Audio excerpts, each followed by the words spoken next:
Busy Monday. Outrageous starting lineup changes. Things that we just didn't expect to see right across the board. Let's recap them. Let's try to make sense of it if we can. Michael Bolton, maybe he's better off doing all the analysis. Thanks, Josh. It's Michael Bolton here, and it's time for another episode of the Locked On Fantasy Basketball Podcast. Let's get to it. Let's get to it, indeed. You are Locked On Fantasy, your daily NBA fantasy podcast. Part of the Locked On Podcast Network, your team every day. Hello and welcome to the Locked On Fantasy Basketball Podcast, brought to you by Basketball Monster. My name is Josh Lloyd and I like marshmallows. I'm also the lead fantasy analyst at basketballmonster.com, and you can find me on Blue Sky, joshloyd.bsky.social, on Twitter at redrock_bball, on TikTok at redrock_bball, and on Instagram at Locked On Fantasy Basketball. Today's episode is brought to you by FanDuel. The NFL playoffs are here, and you can get yourself $200 in bonus bets when you win your first $5 bet. Go to FanDuel.com to get started. Also, check out LockedOnDaily.com. Find the best newsletter, best NBA newsletter for your favorite team. It's at LockedOnDaily.com. Check it out right now. You can also check this video out, and, well, you're already doing it. If you're not doing it, I don't know how you're watching, but maybe you're listening. If you are listening, go and watch. If you are watching, go and listen. Do that. Double bang it. You know how to go. Live trade deadline show. Also, I'll put it up there. Maybe I'll forget, but there'll be a link to it somewhere. It's in the description. It's in the show notes. You can find it all on the channel. It's Monday. It's the beginning of this week, which is it week 11? I'm actually getting confused what the weeks are. Doesn't matter. It's the beginning of January, and today is National Bobblehead Day. I got my Giannis bobblehead here. Hear that bobblehead noise? Got my Giannis bobblehead here. It's National Bobblehead Day. We are recapping the 9 games in the NBA from Monday. Let's just start off with a little bit of news updates. We got an update from the Jazz. I didn't think they'd really lean into it this much, but Lauri Markkanen is questionable. John Collins is out again for personal reasons. Keontae George is out again for heel. Saunders and Jordan Clarkson is out for at least 2 weeks with plantar fasciitis. I couldn't have... I say predicted it. I don't know if it's the right word, but I was talking about how the Jazz had this really good schedule. I said Jordan Clarkson looks great as a stream guy, but at any point there's going to be a plantar fascia issue and it's going to cost him time. And there you go. And now we're obviously dropping Jordan Clarkson. There's not really a discussion on that. Get that garbage out of here. But it's 2 weeks minimum here for Clarkson with his foot injury. What does it mean? I don't know. Isaiah Collier is almost definitely going to start. You'll get some probably Patty Mills minutes. And it is going to give more opportunities for Bryce Sensabaugh. Now, he is going to be a very hit-and-miss player. He's going to take a lot of shots, especially if Markkanen is out. There's no Collins, no Clarkson, no George already. He's going to take a lot of shots here, Bryce Sensabaugh. You're going to have some issues with him doing nothing else, and if those shots don't go in, and he shot, 68%, I think, from 3 over the last 2 games, he could easily shoot 30. Now, I think he is a pretty good shooter, and he's got the ability to generate shots. And with everyone clearing out at the moment, allowing him to sort of ISO both in the on-court sense and just from a fantasy perspective, he's worth having a look at here, Sensabaugh. But long-term, I'm not 100% sure on that. I'm not really, really certain on it, but it's happening now. A little worried on Jalen Johnson's shoulder injury. He's out again. They will means more for Ricochet, who moves more into a 12 streaming zone. It means more for Vic Krejci for deeper leagues and probably a little bit more of Gary Bird as well. But realistically, it's just a solidification of Hunter's minutes, and it's more for Ricochet to do. That's the biggest beneficiary there, and then more shots just go around in general because Jalen Johnson's out. But I'm a little worried as to what's actually going on there. Brandon Podziemski's out again with his abdominal issue. They said it was day-to-day originally. That's like 7 days later. Just say he is out for a week. It is an abdominal strain. So when the injury happened on Basketball Monster, we have to predict all the injuries and project it out. And I said, all right, put him out for a week. And of course, these dickheads are out here like, hey, no, he's day-to-day. So what do? Do you ignore it and say, no, we'll put him as questionable? And then every single day you adjust it? This just makes sense that he's going to be out this long. So why lie to us? Anyway, Podziemski's going to be out, so it's more for Lindy Waters, a little bit more for Bud Hield. Hopefully, it means, just honestly, get Waters and Hield out of there. Just give it all to Moody. I really want to see what he can do. He's been pretty good, but I can't trust a single thing that rotation does at all. I've talked about it earlier today, but the Kyrie Irving injury, just in case you haven't seen it, bulging disc issue in his back, that's like 1 to 2 weeks minimum. I wouldn't be shocked if that is longer. That could be an ongoing season-long problem. We'll talk about the Mavs and their game because that was an absolutely unhinged lineup decision they made. We'll talk about that later. And then Zion is back. He's not really back, but he is back. He's questionable. The Pelicans have a Tuesday, Wednesday back-to-back. He's not playing both, but I'd say the odds of Zion playing one of those games is pretty high. And Trey Murphy is out, but Zion is back. So, that's huge, obviously. Getting Zion back is huge news. And it's happening. Let's take a look at that's the wrong button, Josh. Why would you hit that button? Maybe that button, that washed watch there was for me. Maybe I'm on washed watch. I probably am. But what we're actually looking at are the trends on the fantasy basketball waiver wire who have been the most added player, this top 6 most added players over the last 48 hours. A lot of these guys are going to be players we discuss in their respective games today. A couple of Magic men up the top. Old Tristan Da Silva, who's actually young, and then Cole Anthony, while Suggs and Mr. Black are limited and bad. Anthony is worth a short-term stream, and Da Silva's very touch and go. But honestly, Pollard might be back next game, like literally next game. And that's not until Thursday. Grayson Allen, the most added. We've got a lot to say about the Suns and their rotation. So yeah, Grayson Allen was one of the most added players. Cool. Nikola Jovic, also who played well last game and then came off the bench in today's game. So sick for that. Keon Ellis, makes sense. And then the last one is Superman, Kel'el Ware. And we're definitely going to be breaking down that when we get to the Heat game later on in the show. The most dropped players, number 1 is the man on the street, JORDANCLARKSON, Jordan Clarkson, easy drop. The Duck, Luke Kennard, dealing with this hamstring issue. Yeah, he's fine to put in and out, Giddy. When you want to use him, I still prefer Pippen. Yabusele was dropped, and then, of course, Drummond and Embiid were both out today, so he got a start, but that's what you can't do much with that. Kelly Oubre was dropped. He was back and returning and starting today, so again, he's probably just more fringy than must, but that's okay. Malcolm Brogdon out tomorrow. Easy drop. And the other most dropped player is Andrew Nembhard, which I don't think I would have done, but we'll talk about the Pacers game in a sec when we get to that game in the rundown, and just take a look at the production of those players and whether that was the right move or not. All right, first game. It was the Phoenix Suns. It was the Philadelphia 76ers. And the Suns, we heard it from Chris Haynes yesterday that they were going to be making a change to their starting lineup. Bradley Beal was going to the bench and Ryan Dunn was replacing him. Mason Plumlee was staying in the starting lineup. Now, I did put that there just to say that Nurkic was going to the bench. Nurkic hadn't played. He'd been suspended. So Plumlee had been starting, but Plumlee remained starting. Nurkic moved to the bench, and they got a win in what is one of the hardest games, I think, to analyze that, well, at least from the Suns side, that I've really seen in a long time, to be honest. Because the Suns made that change, put that new starting lineup out. And one of my big concerns with that starting lineup is if you can tell me how bad you think Nurkic is and Beal is struggling and they're trying to force him to waive his no trade and all that sort of stuff. But they lose so much spacing. And that starting lineup was honestly horrendous to begin the game. It was so bad. It was just terrible. And then we saw Mike Budenholzer said, all right, I'm going Steve Kerr here. We're going to run 11 guys. We're going to mix things up. And in the end, I don't know what to make of it. What do I take out of this? Because Beal played 30 minutes.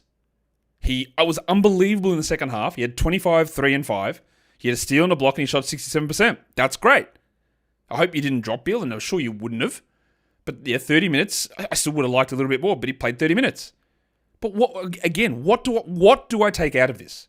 When I was recording the preview show earlier today, the Suns submitted an official lineup that had Tyus Jones coming off the bench and Grayson Allen starting. And I talked about it as I was recording the show. I went, hang on, we didn't hear about that change. That's very interesting. I don't know why they would do that. That's not true. I know why they would, because you know that I have been down on the Tyus Jones signing because it doesn't make sense to me to have him in that starting group, because when push comes to shove, the ball's not going to be in his hands. He's going to be standing around like a stale bottle of piss, and what's he doing? And I think that a lot of the stuff that Tyus does, he's fine, but it's not needle moving. So when they decided they were going back to a lineup very similar to the lineup they rolled out there last season with Grayson Allen and Booker in that, whatever that setting was, I went, okay, that's interesting. Well, that wasn't the case. Tyus Jones did start. But why? He played under 20 minutes. He had 5 points. He had 2 assists. He shot 29%. What? I would... Almost anything that happened this game, I'm not sure I'd make any real brave decisions on because the Suns have 4 more games this week. But just none of it makes sense. It does actually make sense to me that Jones would play reserve minutes as a general rule on this team, because again, he is not needed. When Booker, Beal, and Durant are there, he's not needed. But he's been starting all the way through. And then, okay, so Jones' minutes are down, so that surely means Grayson Allen plays more. No, 14 minutes for Allen. What? Why? He played 30 last game. He had 6 points here. He took 3 shots. Now, I've not been a big Grayson Allen is a 12-team guy all season. In fact, I've said he's the opposite. He's not. But in terms of the value over a 5-game week, it was there. But how do I judge that? Mason Plumlee started. He played under 13 minutes. So fewer minutes as a starter than he was getting as a reserve. It was Osa Iguodala who played 21 minutes, and Nurk played 14 as well. So we're going 3-man center rotation. Again, I don't think we take anything out of this game. Plumlee had 2 and 7 with 2 blocks, which honestly is not a terrible fantasy line. He is streamable because of the 5 games, but not a long-term hold. Iguodala, 8 and 6 with no defensive stats. All right. Nurkic, 5 and 7. I don't think you need to hold him necessarily. Probably hold him if he's still on your roster just because there's a game tomorrow. And that's honestly just a free game. Because if you drop him, what are you doing? You're replacing him with another game. It's free.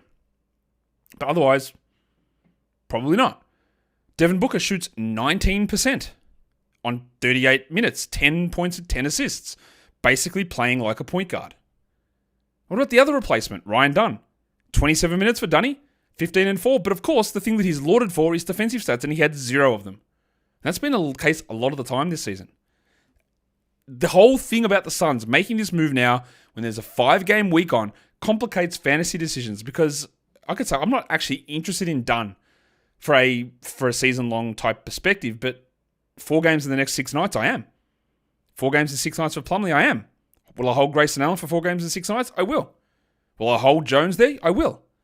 But there's just so much mess here. And we've got 22 Monty Morris minutes. 7 Josh Lloyd. What? And somehow they won. They won. Booker shot 19%.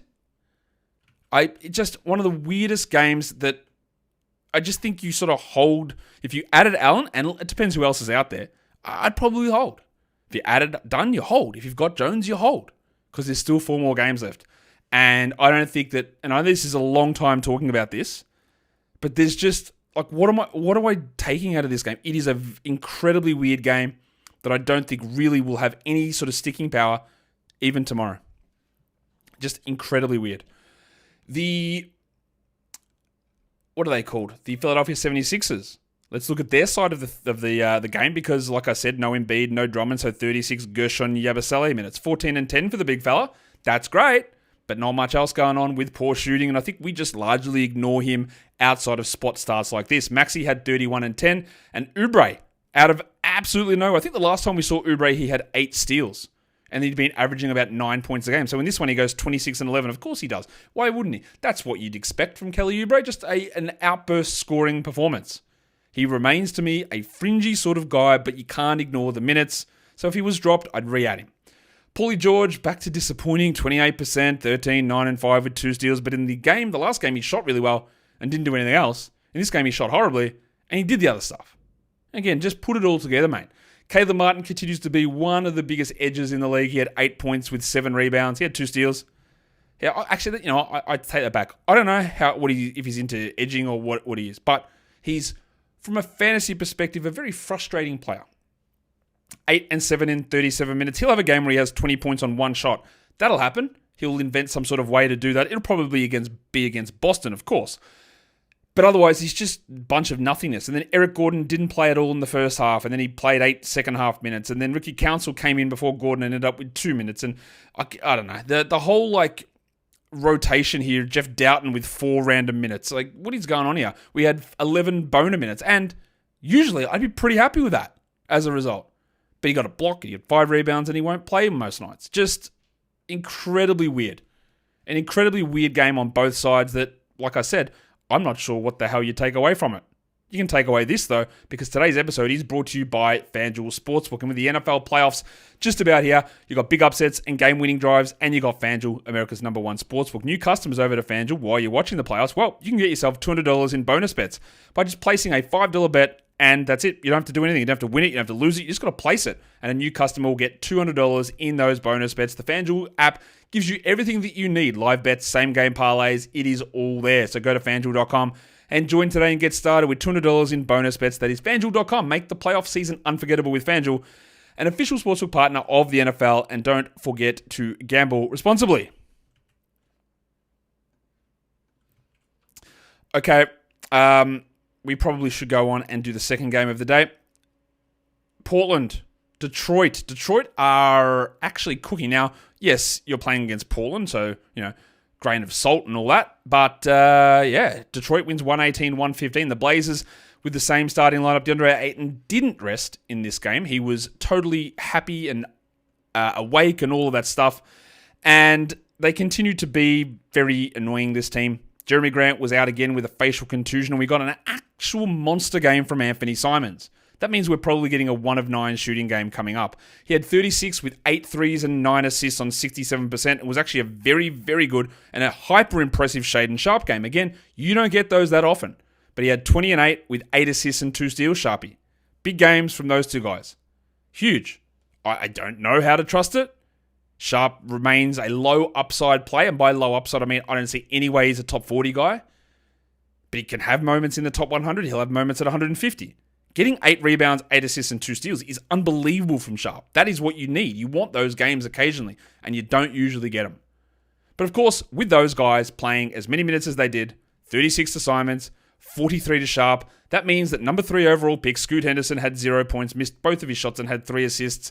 And for as much as we might think that he can have an impact at some point, Get that garbage out of here! Donovan Clingan can follow his ass right out the door into the bin. Get that garbage out of here! 4 and 5 for Clingan. They're just not using these guys. What are they trying to do? What is the plan here? There's no plan. Imagine giving up 2 first-round picks to get Denny Avdia, who is a totally okay and fine player. Avdia started here, played 29 minutes only, had 14, 4 and 3, which is reasonable. It's okay. But the problem here is that does he just go back to the bench when Grant plays and play 25 minutes and be less than reasonable? Another nonsense decision. As for Ayton, 35 minutes for the Snowman, 18, 11 and 4, pretty good game. Of course, no free throws. And Tamani Kamara had 12 and 3 with 3 steals and a block. Now, Kamara is a real success story for this team.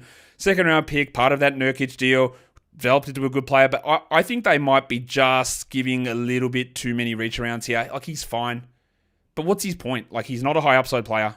He's blocking what Scoot can do. He's blocking the 2 first round pick Denny Avdia value. Like, he blocks not even fantasy. Like, what is the point of Kamara on the in this starting lineup and getting these minutes? Is he leading them to big wins? No. He was a team worst minus 12 here. He's not good offensively. I like him. Solid enough player, but what are we doing? What are we doing giving Chris Murray 27 minutes? He had 11 points. And Chauncey Billups continues his run for NBA Coach of the Year. In more positive news, let's talk about Detroit, because John Blair Bickerstaff has this team flying at the moment. And this was with no Jaden Ivey and then no Asar Thompson, who was out due to illness. So that meant that Leaky Beasley moved into the starting lineup, and you'll know what Malik Beasley did. He has been really, really good. So, of course, he shot 10% for 5 points. He did have 2 steals, but this is the Malik Beasley way. And Beasley, who's been great all year, is now the 288th ranked player over the last 5 games, because he is, as Gennaro Gattuso would say, sometimes maybe good and sometimes maybe shit. The worry I have is that he was good for like 10 weeks. So, are we going to get that? The shit for 10? I would still roster him, but in the end, Malik Beasley is a threes specialist. Cade Cunningham played 39 minutes. He had 32, 6 and 9 with 2 steals. Just unbelievable stuff from him. He has been so much better than even I expected, and I'm not sure there were many people that are higher on Cade than I am. Toby Harris is, I guess, marginally rejuvenated with Ivy out. Now, he only took 8 shots, so that's not great. But 17 and 5, 2 threes, 3 assists, 37 minutes is really strong. And Duran had 14 and 12, and it was actually a good game from Tim Hardaway. Now, before you start adding your Tim Hardaways, he totaled between rebounds, assists, steals, and blocks, and free throws, free throw attempts, free throws made. There was 0 combined. He had 26 points. He hit 6 threes, and he didn't do anything else. That is empty as you can find it. Stream him in if you want something to happen. Fine, have a look, see what happens. But that's it, man. He's a points and threes guy, even more so than Beasley. And this is a game where everything just went right. Fontecchio returned. We didn't really get to see the impact of that because Asar was out, but he played 20 21 minutes, 10 and 6, and then we'll find out what happens in the next game when Asar Thompson returns, who I still have concerns that he will not hit a high enough level to be considered must roster. I think he's okay to grab. I think he's okay to have. He's okay to use if you want, but I just think that he will probably be a guy that hovers towards the bottom, if not out, really, of 12-team league discussions. That's a lot into those first two games. Maybe I just went too far on it, but also I think there was, especially in that Phoenix game, there was a lot to talk about, and we've got 7 more games to get to, and we'll get to them, of course. But today's episode, it is brought to you by the old Prize Picks NBA season. It's heating up. Chauncey Billups is leading his Blazers all the way as far as he can take them, and you can watch your favorite NBA stars as well and do it with Prize Picks. Turn your basketball knowledge into cash. How's it work? Well, they've got the individual stats for the players up there as projections, and you look at them. You put between, or at least 2 of them into a lineup. You can get up to 1,000 times your cash back just by choosing more or less on those individual stat projections. It is so easy to do. It can be done in under 60 seconds as well. And PrizePicks has also got the PrizePicks Flex Play. So if one of your picks does not hit, you can still end up doubling your money. And if you do hit, well, you can get paid out as fast as 15 minutes. It is the best way for you to get in there and get that real money sports action down. So the perfect time to join is now. Download the app today and use the code LOCKEDONNBA for $50 instantly when you play your first $5 lineup. That is right. There's no need to win. You don't even have to win. You just got to play it. You get $50 bonus. It's guaranteed. PrizePicks, run your game. All right. The next game is the Indiana Pacers taking on the Brooklyn Nets. We're in Brooklyn for this one. The Pacers win at 113-99 is your final score. Pacers had an unchanged lineup. There was a slight scare, I guess, with Tyrese Halliburton and his ankle just before halftime, but it didn't cost him any time. He was good to go. We'll start with him. 23, 2 and 8, 4 threes, 1 steal, 1 block. So much hand-wringing about Halliburton. He's basically now, sort of over the last 2 months, I would say, doing what you hope. Maybe not quite there, but it's not far away. And I think a lot of the complaints have died off. Miles Turner had 10 and 5 with 2 threes, 3 steals, and 3 blocks, and that was really, really strong. Well, Siakam didn't do much. He only played 24 minutes. Again, blowout game, but 19 and 6, whatever. That's okay. Mathurin, he's been just so good, Siakam, well, so consistently solid. Maybe that's a better way of phrasing it, that I'm not going to worry too much about this one. Andrew Nembhard, like another sort of mid-game. So we talked about, we'd look at it, whether it was worth dropping him. I thought it was worth adding him. I'm not sure. Maybe I think we just move him back into the streamer territory.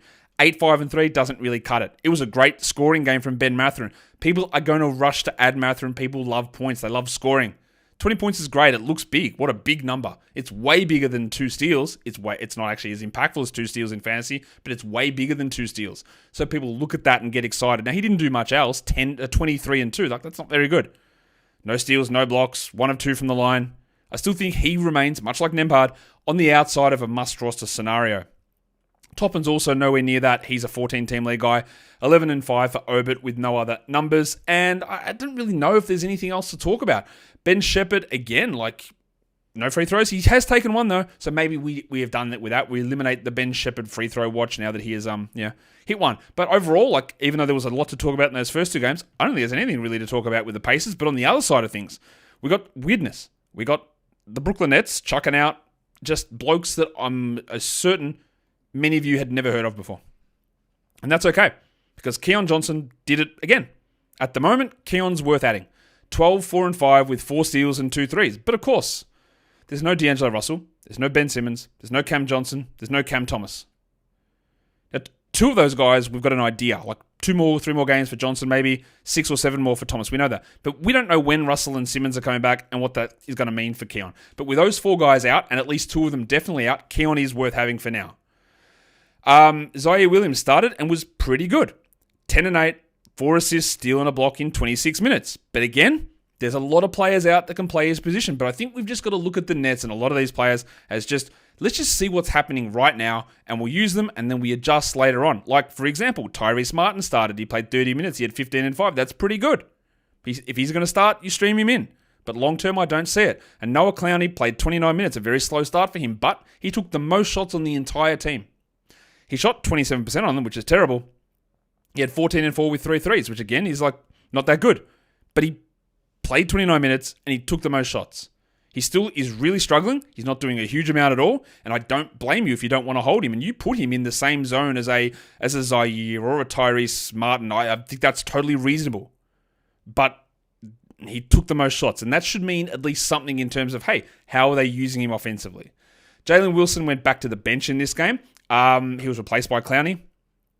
8 and 4 in 31 minutes for him. He has had some opportunities this season. He's really struggled through most of that time and not doing anything super exciting. But what I do want to talk to you about is, what about Day'Ron Sharpe? That is 2 actual big games in a row from Sharpie. 16 and 13 in 22 minutes, while Claxton played 26 and shot 20%. Maybe there is something to the fact that Nick Claxton can only play well when D'Angelo Russell's there. Because that is eye-opening for Day'Ron Sharpe. I don't think that we have to roster him in 10 or 12 teamers. I think that if you want to talk about getting out ahead of it, look, he's still obviously a backup behind Claxton. But there is just something, with Clowney playing a lot more 4, there's just something here with Sharpe just to watch. And if I'm in a double, Onyx, Diamond, Titanium, Platinum, Palladium League, Cadmium, Bismuth, love my medals, maybe you can consider it. If I'm in deeper leagues, I am pouncing on Sharpe right now. Clowney on the borderline. I think Keon is probably the real guy I look at the moment with both Johnson and Thomas out, because this man will get up shots. Clowney's getting them up as well, but Johnson's doing more in other areas, although he will be a field goal percentage drain. And Zaire is just sort of chugging along. But overall, I think it's going to be very, very messy, very, very often for this team, just in terms of changes to lineups and rotations and minutes and shot hierarchy and all that sort of stuff. Let's do the next game. That would be great. The next game is the Milwaukee Bucks taking on the Toronto Raptors. Chris Middleton was out in this one. Of course he was. He was out with the ankle soreness issue, the ankle surgery recovery, whatever they want to call it. 128-104 the final score. Taurean Prince moved into the starting lineup, and we actually got a big Gaz Trent game. And we don't get these very often, but he had 17 in 24 minutes. He hit 3 threes. He had 3 steals. So that just automatically makes me go, what about Big Boom AJ Green? Well, he had 5 fouls in 13 minutes, allowing more Trent minutes. 5 points for Green with nothing else. I wouldn't be looking at either of those guys. Maybe you look at them in schedule plus type scenarios, understanding that it's going to be just back and forth a lot. Prince, who started for Middleton, had 8 points. He did have 3 steals and 2 threes, so a little bit of value there if you did stream him. And actually, we got back to Brook Lopez. 32 minutes for Brook, 16, 4 and 4 with 2 blocks. We still got a big Bobby Portis game, but he only played 23 minutes, and that's where the worry comes in. 20 and 7 with 4 threes for him. Lillard only got 26 minutes. Giannis only played 29 minutes. The game was over very, very early. And yeah, not really taking a huge amount out of this, apart from the fact that the minutes did switch back to Brook, and we just keep watching to see how Glenn Rivers is going to handle that situation moving through. The Raptors got their starting group back finally. Rowan Barrett rejoined after his illness, so that meant that Ochai Agbaji moved to the bench. Let's just talk about what Agbaji did. It was nothing.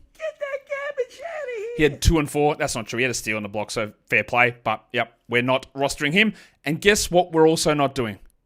If you show me your rosters and you're in a 10-team league, if you show me your rosters and you're in a 12-team league, you know what? I don't want to see Dick. Get that garbage out of here. Grady needs to go. 11 points, 3 threes, 25%. He will have good games. He will have bad games. But he is not a regular fixture on a 12-team roster. As for Barrett, 25, 9 and 5. Barnesy had 21, 2 and 5 with 2 steals and a block. And quickly, he'd had big assist numbers in the first 2 games since he's been back, but the shooting really fell off here and he only had 3 assists. I wouldn't panic too much. It's not great though. 11, 1 and 3 with 2 steals. And Pirtle had 12 and 7. So their main 5 guys finally all together. Is this the first time they've all played together? I think it is. Because quickly hurt himself in the first game, but Barrett wasn't there in that one. This is the first time they played together. There you go. Gary Trent III, Jacoby Walter had 8 points with 2 threes. Olynyk played 10 minutes. People are still rostering him. Please don't do that. People are still rostering Bruce Brown. Also, please don't do that. But this was just interesting to see those guys together, and it highlighted our concerns with Dick. Simple as that. Everyone else, fine. The other 4 starters. But there's just not enough. There's not enough Dick action for us to get excited about or feel confident with. Next game. How do our plucky Orlando Magic keep doing this? They win against the New York Knicks, 103-94. There was still no Jalen Suggs or Franz Wagner or Paulo Banchero or Gary Harris. The Magic don't play again now till Thursday, and they trotted out the same starting lineup as last time out, and that included Cole Anthony, who played 37 minutes. He had 24, 7 and 4, 50% shooting. As long as for now, as long as Suggs and Banchero are out, Anthony's worth stream. But again, they don't play till Thursday, and literally both Suggs and Banchero might play. We got Mr. Black returning. He played 26 minutes and had 5 assists and 2 steals, and that's what he is. A guy that maybe you look for in assists and steals, or maybe a block streamer, and that is it. He still got good minutes, but it was Cole who led the way. We also got Kentavious Caldwell-Pope bouncing back after a strong. What's the reverse of strong? Piss week. After a piss week performance last time out, he had a good game here. 15 points with 3 threes and 3 steals for KCP. Still more of a streamer than anything else. And then it was not a good Goga Badadze night. Now, he still gave you 8 rebounds, 4 assists, and 3 blocks. That's still good. But they went with Wendell Carter. 26 minutes for Wendell, 19, 2 and 4, 73% shooting. Now, he's still remaining strictly as a backup center, but that is 2 big games in a row from Wendell. I don't trust it. I don't believe that he's going to be a must-roster guy in 12-teamers, but I wouldn't be shocked. I don't know for sure. But I wouldn't be shocked if Carter's ability to do a little bit more spacing-wise, that when Banchero returns, actually literally could be next game, that they say, we want Wendell's spacing to enable Paolo more room to drive. Don't know that that's true. Could be complete garbage, could be completely made up. It is made up. It is completely made up because I have no reporting on that. I'm just saying that if that did happen, I can see why they would do it. It will also mean the end of Tristan da Silva, but that's fine. He shouldn't be sitting on rosters as a must-hold guy anyway. 8 points in 36 minutes. His game log is a wild ride through 20-pointers and single digits, despite the starting role. And Caleb Houston started, and for God knows what reason, he had 0 points in 16 minutes. Good for him, but also not. Trevelyan Queen, yes, went from 26 minutes down to 5, and yeah, he will end up not playing very, very soon, as I think, again, 2 of those guys, Suggs and Banchero, probably do play in the next game for the Magic. On the Knicks side of things, Karl Anthony Towns and Juice McBride with his hamstring soreness, the sorest hamstring ever, lasts over a week. I don't know. Maybe it's a strain, probably just soreness though. And then Karl Anthony Towns with a knee problem that was definitely not caused by playing huge minutes on a back-to-back and then hurting at the end. Totally unrelated. Cool, good for you, Thomas Thibodeau. You lose to the Magic, no Towns. And they started, of course they did, Jericho Sims. But to my shock and surprise, they didn't go with a starting role for Sims of playing 18 minutes and Achua doing the rest. No, they just gave the full 30 minutes to Jericho Sims. Why, you may ask? I don't know. He had 4 points. He did have 10 rebounds and a block. We've seen this. Just again. Tom Thibodeau did this last season with Sims over Hartenstein. Sims would start, and then go, we're going to give Sims all the minutes. And then eventually, it would take 2 games. And they'd go, yeah, what are you doing, Tom? Please play the good player. And I guess the difference here is that Precious isn't a good player, but he's better than Sims. So I wouldn't look at this. I could be wrong. Maybe it switches. I wouldn't look at this and go, yeah, Sims is the 30-minute guy as long as Towns is out. I don't think that'll be the case. As for Achua, he didn't do anything. 10 and 2 in 22 minutes, while Shamet had 0 points in 21 minutes. Payne did nothing. Brunson didn't hit a 3 again, took a lot of shots. They didn't go in. He had 24, 1 and 4, and his disappointment is sort of still continuing. And Bridges and Hart played 40-plus minutes. Again, sure they won't break down. Sure they'll be totally okay as we move forward. Nothing to worry about there whatsoever would be my takeaway from that. All right, let's do the next game. The San Antonio Spurs. They did it. They tried to mess with the GOAT, and they got the horns. Pun completely intended. The Bulls win 114-110 against the Spurs in Chicago. Let's start with the Spurs side of things. And I know people are going to be asking the main question here. What do we do with Jeremy Sohan? He only played 27 minutes. And to that, I say, who cares? Not as in a who cares, as in you can do whatever you want with Sohan. It's just that he played 27 minutes. He's coming off a back injury. He had 11, 4, and 2 with a 1-1. Whatever. It's totally fine. If he plays 26 minutes a night all the way through, then yeah, you go, okay, well, that's not ideal. I wouldn't be worried though. Wemby dropped to 23-14 with 8 blocks and 4 threes. Of course he did. Chris Paul continues to just honestly defy any prediction we could possibly have. He's playing big minutes. He had 18, 6, and 9. This is ridiculous from Chris Paul. And Devin Vassell was not particularly great, but this is the good thing about what Vassell did. He had 11 points on 14 shots. That's horrible, clearly. But he had 5 assists, he had 2 steals, and he had 3 blocks, so nice rescue. Outside of that, not a lot else going on. You can check in on the horse, Keldon Johnson, who is still rostered for some... Again, can you people... And if I'm not talking to you, come on my side and laugh. If I am talking to you, why are you rostering Keldon Johnson? What are you doing? He's rostered 42% in 12-team leagues according to Basketball Monsters' advanced roster percentage. We must love having guys outside the top 200 on a 12-man roster. We must love a guy averaging 22 fantasy points. Have we just got an obsession with equine appendages? What is going on? 11-3 in 22 minutes. People still believe from 4 years ago this guy's good. He's not Keldon Johnson, and you don't need to roster him. What about the pencil Harrison Barnes? Barnesy.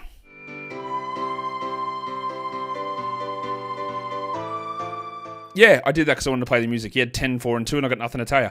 And then Steph Castle had 10 and 6 assists. We don't roster him in 10 or 12-team leagues either. And I think we also very clearly, at this point, drop Bubbles, Buble, Julian Champagny. Get that garbage out of here. 12 points, 4 threes, 16 minutes. Absolutely see you later. Charles Bassey Goldfinger was back in the backup center role. Zach Collins had taken some of those minutes in the last couple, but was back to Bassey in this one. So I mentioned getting the horn from the GOAT, and that sounds way ruder than I expected it to. But what about the GOAT? What about Nikola Vucevic, who played 34 minutes? He had 24 and 11. Wow. He's back in form. I know he still shot only 46%. He went 22% from 3. What he made up for it with here was incredibly high volume. 27 usage for him is a very high number. And Vooch continues to be outside the top 60 over the last 3 weeks, which is literally the exact area that I think he's going to be around for the rest of the season. We have seen the regression hit the shooting. He might go back to being a 47% three-point shooting. I'll happily take a wager if you want to buy that that'll happen, because it won't. He could, but I think that we are getting and this is not a bad game. This is not bad at all. It's very good, but this is more realistic of a level of production in terms of overall fantasy value that you should be looking at Vooch as we move forward. This is, I think, the right spot. Levine continues to be, honestly, just great. He was going incredibly late in drafts, and if you took that flyer on him, it's paid off unbelievably. 35, 10, and 8 in 40 minutes. While Kobe White, who had a really slow start to the season, he is actually cooking at the moment as well. 23, 2, and 4 with 4 steals. I feel like White is relatively volatile, so I'd be interested to see if people wanted to buy in. Another 24 Lonzo Ball minutes. Another low-scoring night, but he had 3 steals.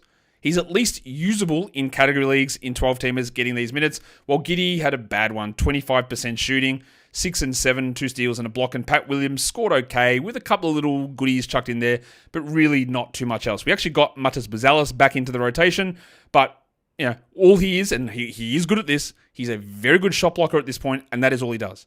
He had 2 blocks, Buzelis, in 12 minutes, and not much else to go in that game. But, I think overall in that game, we got a few little things just to solidify some thoughts, but no real breakout type scenarios or game-changing type things. I wouldn't know that I would classify this as game-changing or breakouts, but has Jason Kidd lost his mind? There was no Kyrie. There's no Luka, and that's happening for multiple weeks. Spencer Dinwiddie's been starting. So you know what Jason Kidd does? He says, no, you won't start, Spencer. In fact, you and Quentin Grimes, who have been the 2 guards here for this period of time, no one's starting. We're starting all forwards. All forwards. Doesn't matter that none of them can dribble, and like one of them or 2 of them can generate their own shot. We're going all forwards. That's unhinged. What kind of a starting lineup is this? This was the lineup. Quentin Grimes went to the bench, and he was replaced by Najee Marshall, or however you want to phrase it.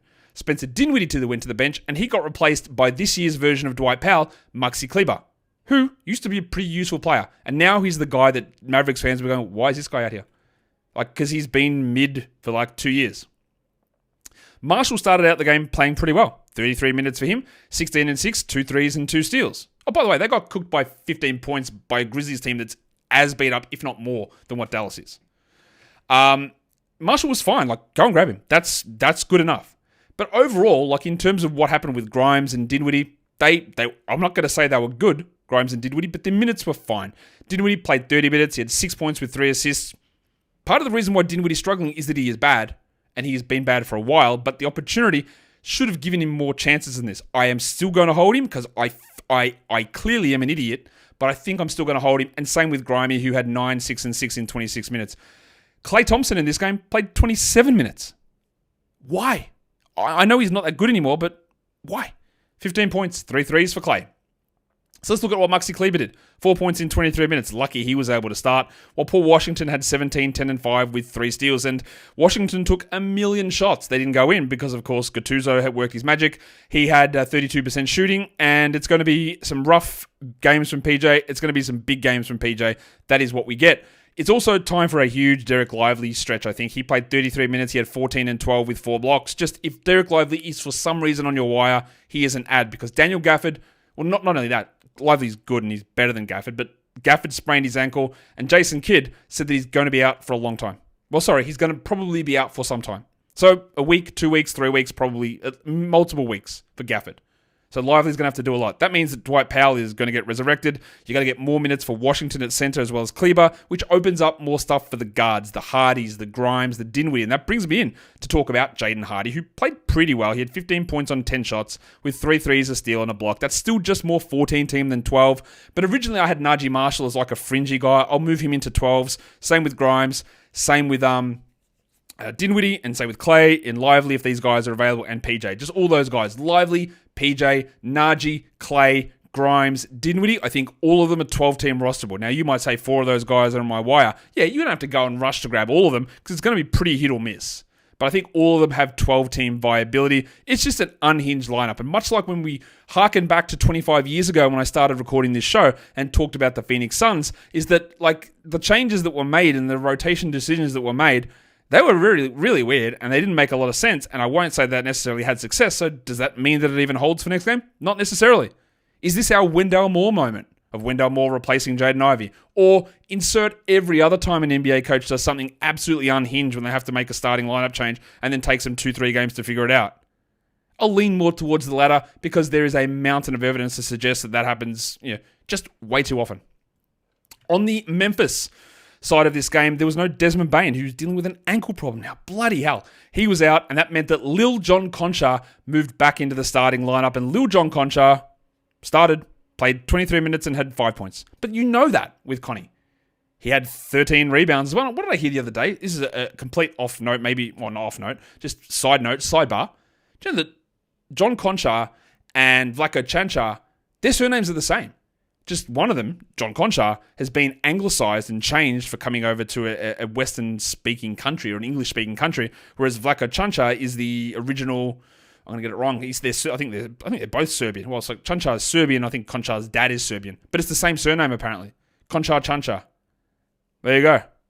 Anyway, Johnny had 13 boards, and that's you would have hoped for some defensive stats for him, but this is just a stream scenario. Let's talk about Scotland Pippen. Still, I'd give whatever I could to get 30 minutes out of him, but 18, 5 and 4, 5 steals and a block.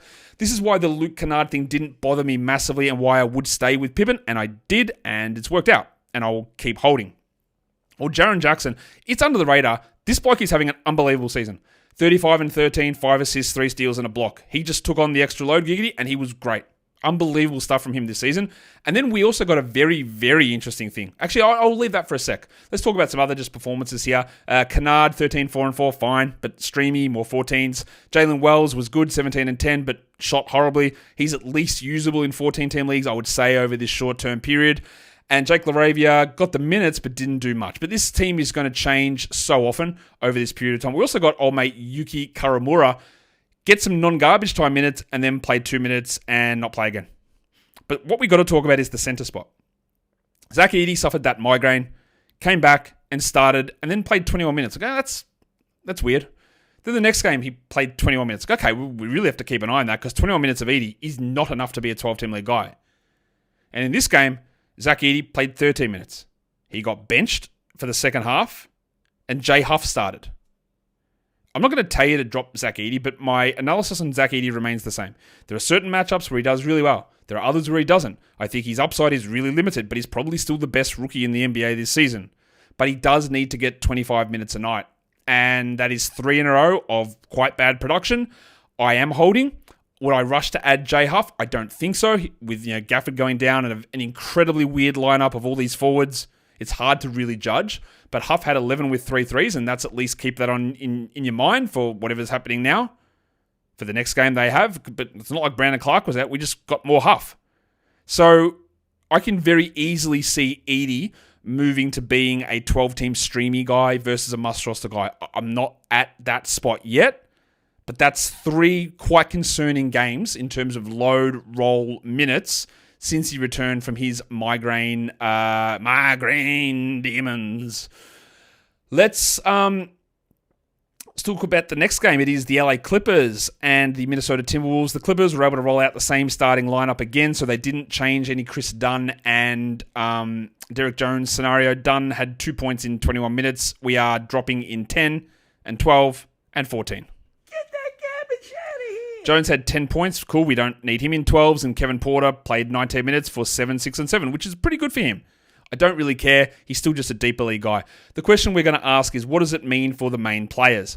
Zubac, 17 and 16 with 6 blocks. Great, love to see it. Jim Harden, 22, 8 and 8, 2 steals, 2 blocks, 3 threes. Fantastic. What about Norman? His efficiency will probably improve when Kawhi returns, and he's still going to be great. Don't worry about a sell high. He's going to cook. He had 25 points on 41% shooting. He did get to the line 10 times and he had a usage of 27, which is well down from the 38 usage. He will settle into remaining a 12-team league guy, Norman Powell, but he will also settle into being a back-end 12 versus a top-end 12, which is where he was, because Kawhi Leonard is back. Now, did Kawhi Leonard look particularly good? Not really. Not really, but Powell, I believe, is going to cop the double whammy. The shooting regression and the usage drop at the same time, and you are literally seeing it right now. Powell, at the moment, over the last 5 games, is the 123rd ranked player.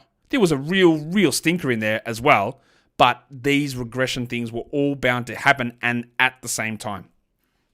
As for Kawhi, I didn't want to draft him. You know that I didn't want to draft him. You know that I will never want to draft him again. I think the knee is actually rooted and done. And part of the reason is the longer someone is out to begin a season, by the way, ready for training camp, completely healthy Kawhi Leonard, here he is. The longer someone is out to begin a season, the more rust there is, the longer it takes to work the minutes back up, the usage back up, the comfortability back up. So now he's off your IL. You can't have him there.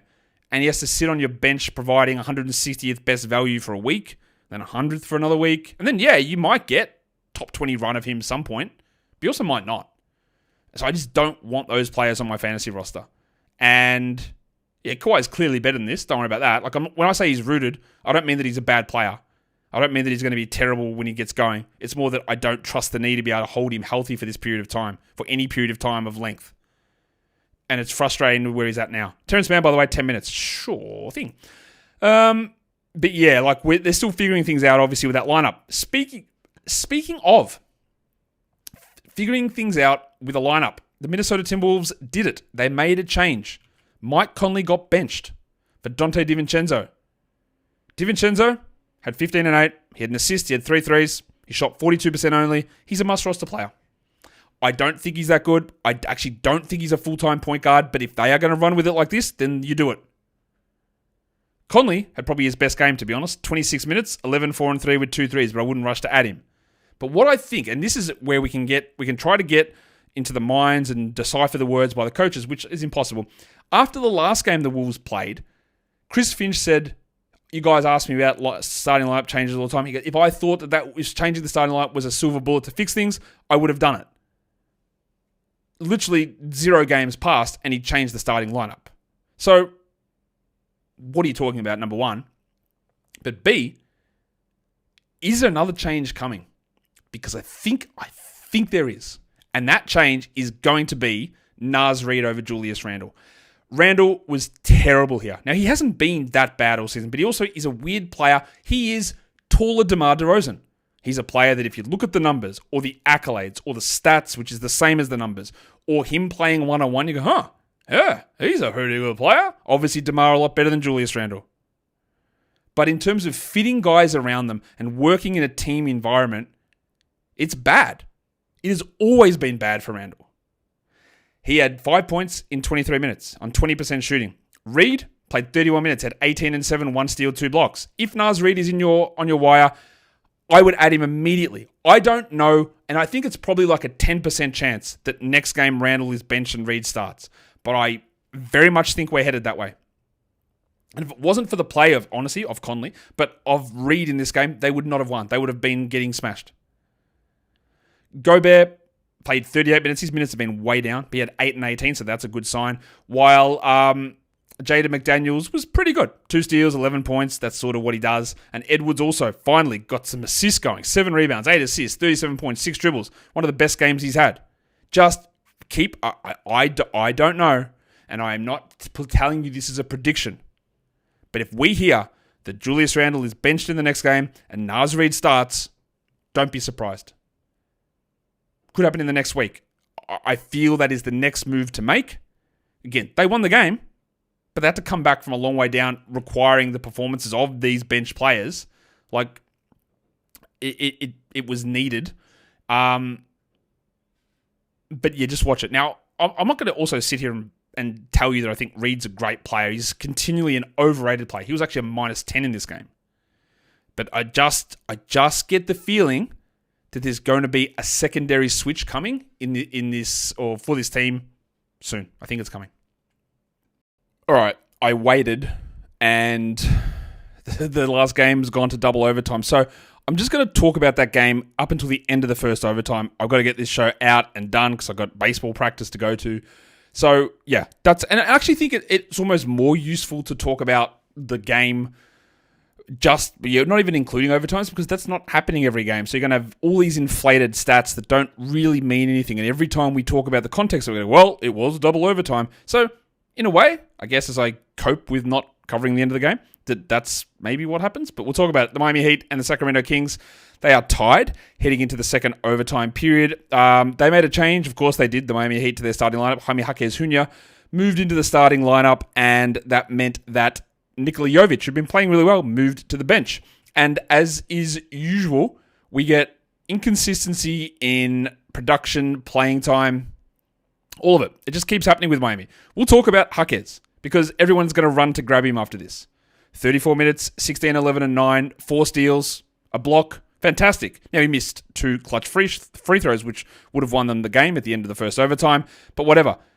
But remember, this is not the first game that Jimmy Butler has missed. This is not the first game that Jimmy Butler has been suspended. This is not the first game that Jaime Jaquez has started. This is probably the first game that he's had that's been good. So, yeah, this is great. It is great. The defensive stats are amazing. The assists are unbelievable. Does this mean he's going to do this every game? I would say probably not. But I'm also not going to tell you not to add him, because I know you're going to. And I know people will. But again, I am just talking about what we have seen. And what we have seen is this play out many times, and it hasn't worked at all. This is a good game.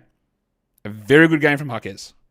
It doesn't mean it will be the thing that's going to happen in every game. It's not going to be de rigueur as we move forward. Because literally, last game, Jimmy Butler was suspended. And this didn't happen, even though Jaquez came off the bench and played 30 minutes. Adebayo played 33 minutes. Actually, that box score's wrong. My bad. Sorry, that's the box score that I'm reading from. Is wrong. I'm going to just switch over and try to look at this one. Adebayo, at the end of the second overtime, had played 40 minutes. He had 15 points with 11 rebounds, 4 steals and a block. Of course, he continues to be the Fred VanVleet of centers. I don't know what's going on with his field goal percentage, but what this does do, and I know that this happened because if we use our Basketball Monster advanced roster percentage numbers, Kel'el Ware was up to 36% rostered. What are you doing? Now, I could have easily been wrong, and this was a thing that was moving forward, but like I said, 2 things had to happen. The Heat had to get, or the Ware had to shoot out of his ass every game, and Bam had to play 25 minutes. And if you believe that Bam Adebayo was a 25-minute-a-night player, then sure, add Kel'el Ware. But Bam played 40, and Ware played 13. 13. He had 6 points, Kel'el Ware. I like Kel'el Ware. I like him a lot. It's not happening. Get that garbage out of here. He is a backup center. He is exclusively a backup center at this point. Exclusively. The only way he is a 12-team league guy is if Bam becomes basically a drop. That's it. It's the only way it happens. Highsmith had played 41 minutes. He had 11 points, and I do not trust a single thing about that. His scoring, his rebounds, his minutes, his role. Well, Rozier was better as well. 18, 7, and 3. I will add Rozier. If they're going to start him over Duncan Robinson, add him. That's okay. That's cool for me. And Hero had 26, 7, and 3. Good games. But otherwise, yeah, the thing we got here is that we can't obviously trust Jovic, 12, 2, and 0. He'd been getting like 5 assists a game. So they've got a back-to-back Miami. They play again tomorrow. So if you do have one of these players, you hold them obviously for tomorrow. But Is Jovic going to stay off the bench? Is Jaquez going to start? It is continuing to be a problem. Also, like, if you do have Ware, maybe you just hold for tomorrow. Maybe they rest Bam. But what we know from this, and again, it was always very obvious from the other games, is that he is only the backup center, Kel'el Ware. That is all that he is, and that's all that he is for the time being. It might change, but it doesn't seem that way. On the Sacramento side, we still don't have the full information that we want because they were able to trot out the same lineup, which means that there was no De'Aaron Fox. So Keon Ellis played 44 minutes. He had 17 points. He had 3 assists. He had 3 steals. That's great. But 36 minutes of De'Aaron Fox have to come back in here somewhere, and someone needs to move to the bench, and it's going to be Keon Ellis, I'm pretty sure. Do you think it'll be Keegan Murray?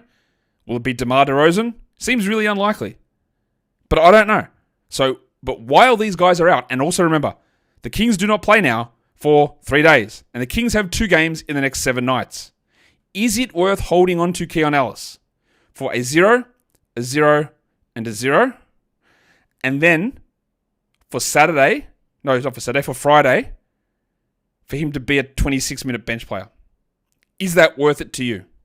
Because they've got 5 players who will almost certainly, maybe not, but almost certainly be prioritized over Ellis. Fox, Monk, Murray, DeRozan, Sabonis. I guess they could move Monk back to the bench and keep Ellis starting. Possible. Monk had 21 points here with 6 assists and 2 steals and shot really poorly, but he was used a lot. This is the big question. I've got actually no problem if you want to hold Ellis, but every one of these games has been because Murray was out or Fox is out. That's it. Doesn't preclude it being something that happens later, but we have no idea what it will look like. Sabonis, 17 and 10, with 3 blocks. While DeRozan was, better. Doesn't mean he was good. 21, 3 and 4. Inefficient shooting, but hit his free throws. Trey Lyle's the only guy really getting run off the bench, and we see Devin Carter, who had a pretty good game last time out.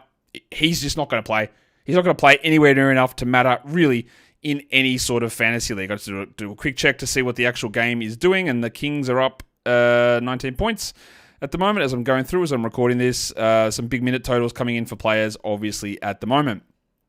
All right, let's go through and look at some lines of the night, remembering, again, that the game's still going. The monstrous line of the night, we're going to go to Portland, and Anthony Simons gets it 36 points. He had 9 assists. He hit 8 threes. He's wildly inconsistent, so you get when the good ones come, you really do enjoy them. The waiver wire line of the night is also the non-Wemby division young gun of the night, and that is Jaime Jaquez, who had 16, 11, and 9 with 4 steals through 1 overtime. I'm just looking at his numbers now, 16, 12, 10 with 5 steals and a block. That's a ridiculously good line. But, like everything I just said about Jaquez. And your dud of the night. Couple of contenders for this one, but in the end, the worst performer as a highly rostered player for the day is Leaky Beasley. 5 points, 3 rebounds, bad shooting, and 1 assist.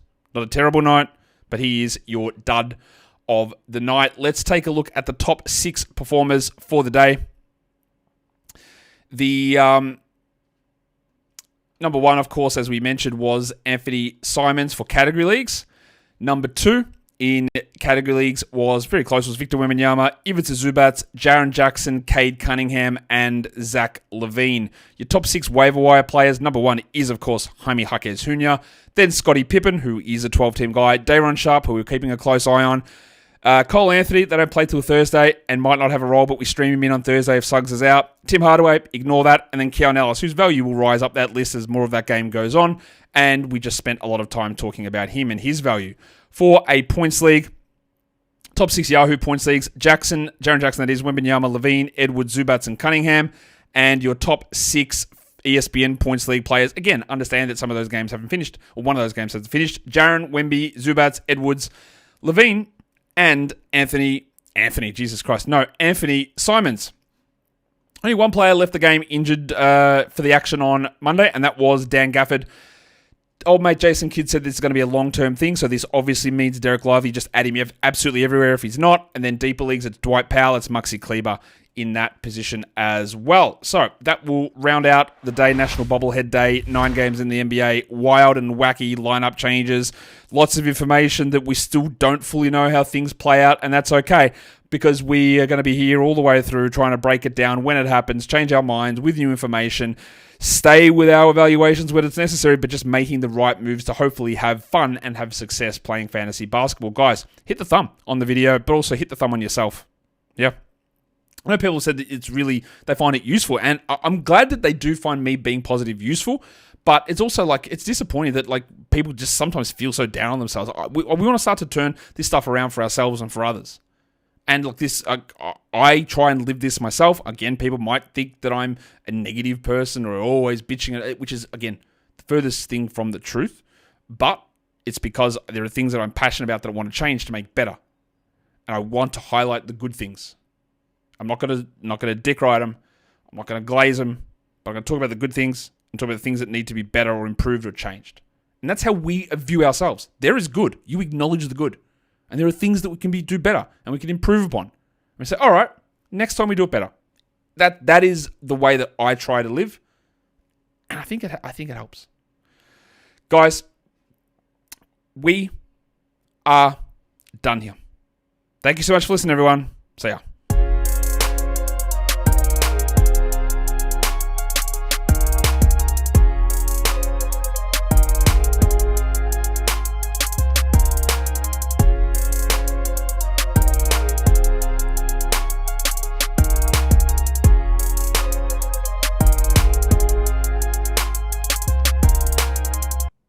Looks like Kings are going to win. Jaquez didn't score at all in either of the 2 overtimes. There's your update there. Keon Ellis just racking up more numbers. Interesting. See ya.